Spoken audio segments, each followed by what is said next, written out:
So hi, one of the Good Noise podcasters of the Seafloor Cinema, or Anthony from the Seafloor Cinema. We're going to ask him some questions today. I'm going to start. So what inspired the creation of the band, and what does the band name mean? Uh, Doug wanted to be super awesome and create his own solo project because we were in a band that wasn't super awesome. Well, we had a guy in the band that wasn't super awesome, and then he did that, and it was super dank. And then, uh, yeah, the band name basically was just like this band name he always wanted to use. So it's Okay. Okay. catchy. It's fun to say. Mhm. Seafloor Cinema. You know what I mean? Yeah. Yeah, I get it. I get it. Hey. So, congrats on your newest album, A Metaphor for Honesty. How do you feel about the response to it so far? Um, the response is cool. You know, like the people who like it are people who like it. We always just want to make better music, so that's the goal from here on out. Mhm. And for what it was pretty good, and we're Wow. really happy with it. So That's good to hear. Good. Yeah, I'm very happy to hear that. So can you tell me a little bit about your writing process just in general? yeah, we all actually have our own writing processes, and for this, for the latest album that we just finished recording with Courtney Ballard, we each came to the table with songs. Like I think we wrote like 40 songs, Wow. and yeah, so we have quite the backlog right now, and we didn't even end up recording all the songs we thought we would. So there's like a lot of really good songs that just aren't going to be on the next one. But it's still really cool because I don't know, like Doug will write instrumentals or like Justin will write instrumentals and stuff. I think Doug wrote like at least half of the songs, and I was trying to keep up writing like lyrics and melodies, and so was Justin. Him and I split the load, but I'm kind of just faster Okay. um, at that. So All right. yeah, Sick. All right. our our I'm sorry, our drummer even wrote a song for the newest album, so that was Ooh. really cool. That's Yeah, awesome. and when we were making a metaphor for honesty, we we like Doug had a couple acoustic like things, and I was like, "That's cool. I could do some poetry over that." And so him and I wrote the past and the present, the two interludes on a metaphor for honesty, in like the next room while Neil was recording drums. Okay. Oh, Very cool. that's so cool. Yeah. So, where was your headspace while creating that album?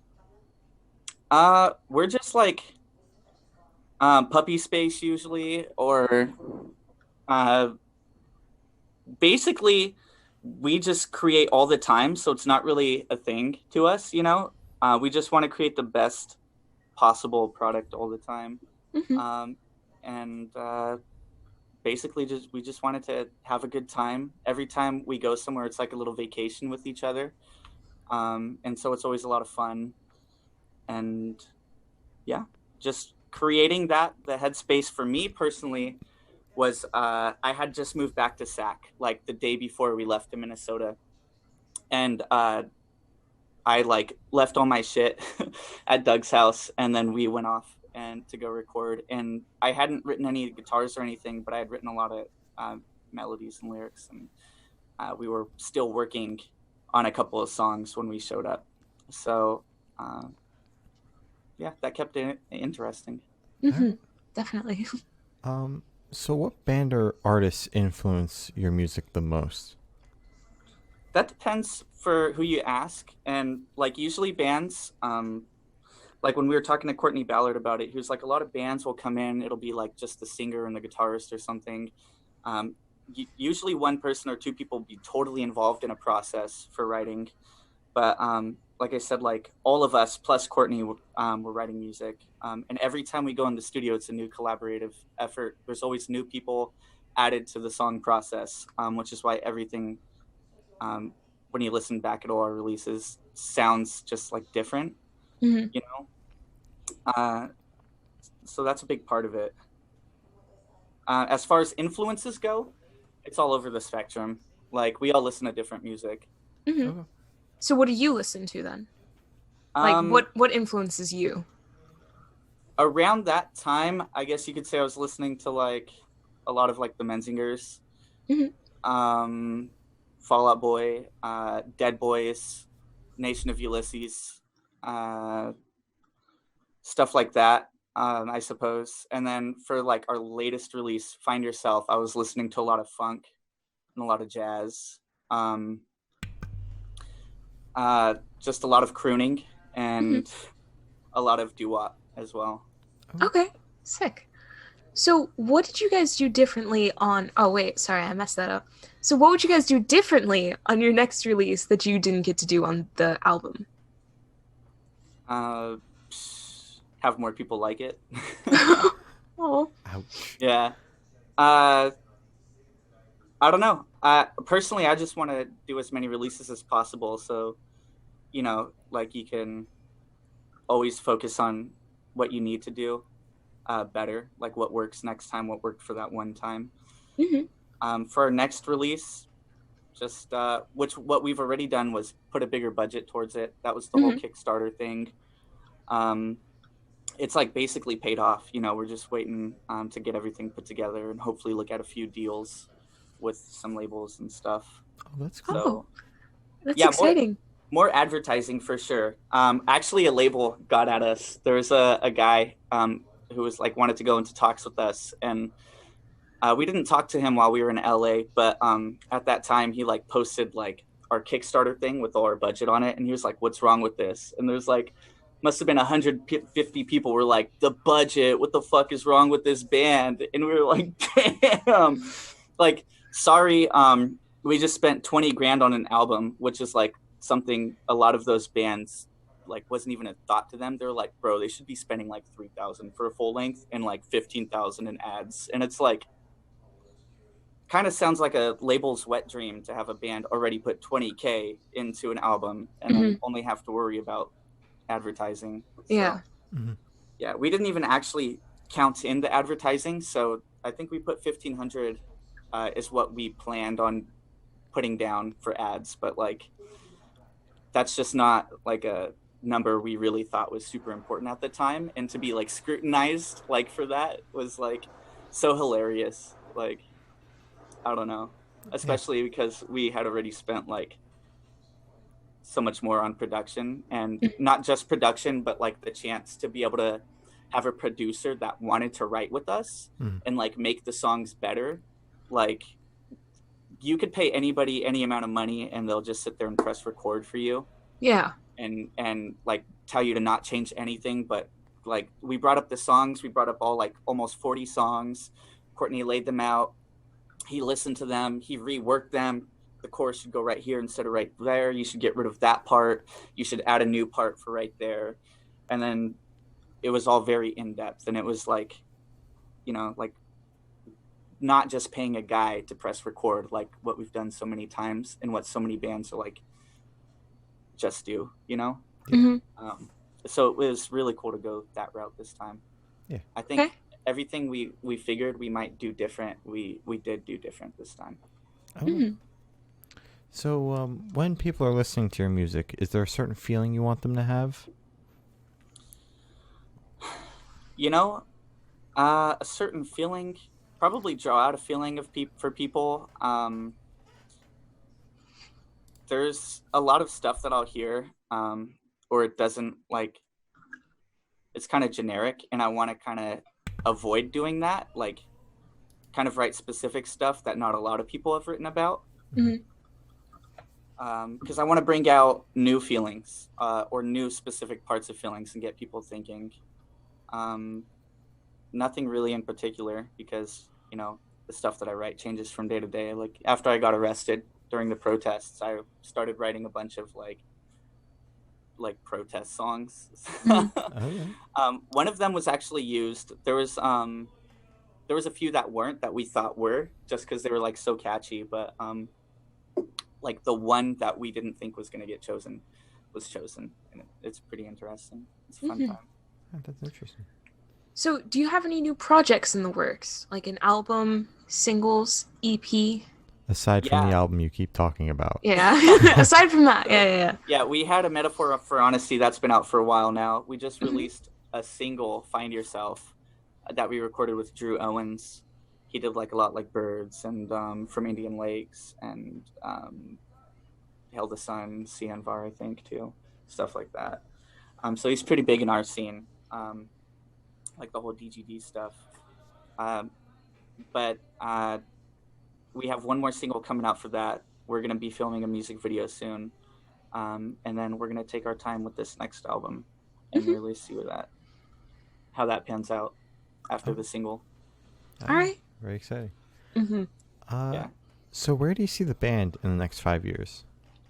That's hella funny because we were actually just we got our new drummer Timmy, and he went to MI in LA.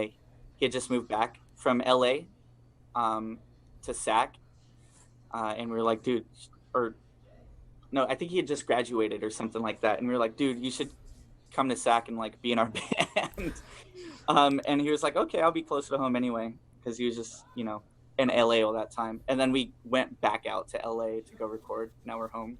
Mm-hmm. But I was talking to him because I was riding with him back from LA to SAC, and I was like, dude, we should like have like a 5-year plan or something, like a release and a demo like every year would be like super cool if we could keep up with that. And then like I don't know, we're talking about ideas. So right now we're like at a decompressing space. Like today, Doug and I went to IKEA, and there's all this new furniture that we were building just now. To like, because we're like redoing our rooms, to like help decompress, because we've been over there for a whole month in like an Airbnb, and we come back and we're like, bro, let's switch things up a little bit and kind of keep the creativity flowing, pick up some feng shui. Yeah. So, yeah, that's been really cool. A 5-year plan would definitely be at the end of this decade, like say in 10 years or so, we want to say basically like, hey, those first 5 years at least were the Seafloor Cinema was the biggest rock band of the early 20s, something like that. Like that would be the biggest thing. And I feel like more releases would be that way for bands. Like you look at some of the biggest rock bands, and they're all rock bands that's been in the game for a while and have plenty of releases that people can just press shuffle on and listen to like 8 albums for like 20 whole hours, and just really like fangirl over. Like I remember really getting into Spice Girls as a little kid, and now people are into like BTS. It's like the same thing, so I think if we become more of a group rather than just like have somebody be like a rock star or something, and we highlight like the differences in our personalities and stay super open with people, that could really help with those goals. Yeah. Oh, wholesome. All right. So for the last couple questions, we're actually going to shift away from music and go straight to death row. So if you're on death row, what would your last meal be with a drink? If I was on death row, oh man, last meal with a drink. What would yours be?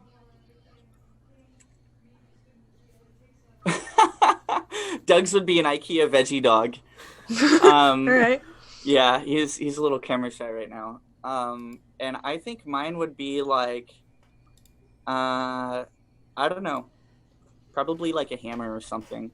Do you have a drink with that? Yeah. A drink for a jar of piss. Okay. All right. Nothing wrong with that. What kind of piss?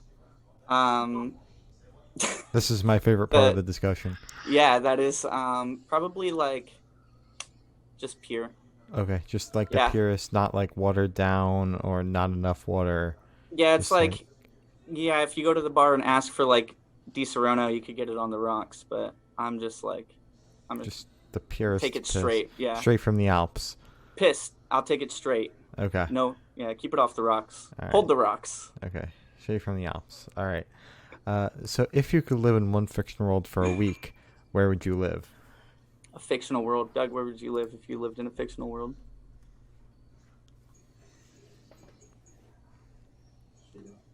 Huh? She-Ra. Doug would live in She-Ra. Shoot. For me, I don't know. Everything's so messed up. Probably Dang, I don't know. Usually I would have a good answer to that. What do I got in here? I guess Godzilla. What? All Yeah, right. Godzilla's universe. Yeah, he'd be like stomping through like Midtown, and I'd walk up to him and be like, hello, Mr. G-Man, big fan here. All right. Solid. Step on me. All right. Solid. So I have the honor of asking the last question, and every person we've spoken to have said it's the most important question. What's your favorite color? Favorite color? Mm-hmm. I like all the colors. All right. But if you had to choose one. What color has all the best shades would probably be Blue. That's what I was thinking. Yeah. blue for y'all. Yeah. Yeah, blue has like I think the best variety of shades because you could go like a really light sky blue to then like a nice navy blue. That's Yeah. a good. That is, yeah, blue would be pretty good. But since y'all chose blue, I think I'm gonna go green. Okay. Yeah. All right. Solid. Yeah. So as Glory said, that's all the questions we have today. Is there anything you'd like to plug? Let me see here. Plugs. Doug, would you like to plug anything? Shout out to IKEA. All right. Yeah, shouts outs to Courtney fucking Ballard. Shouts outs to Jared Alongi. And Predisposed. Jesus, Doug. Our drummer Tim. And God, what else do we have in here? Find Yourself. They're a dope band. Yeah. And Your single. Your music, your music. yeah. Yeah. I guess that's it. I don't know. Our single "Find Yourself." Listen to it. Mhm. Yeah. All right. Well, Solid. thank you for sitting down with us. This has been Anthony from the Seafloor Cinema and We're the Yeah. Good Guys podcast.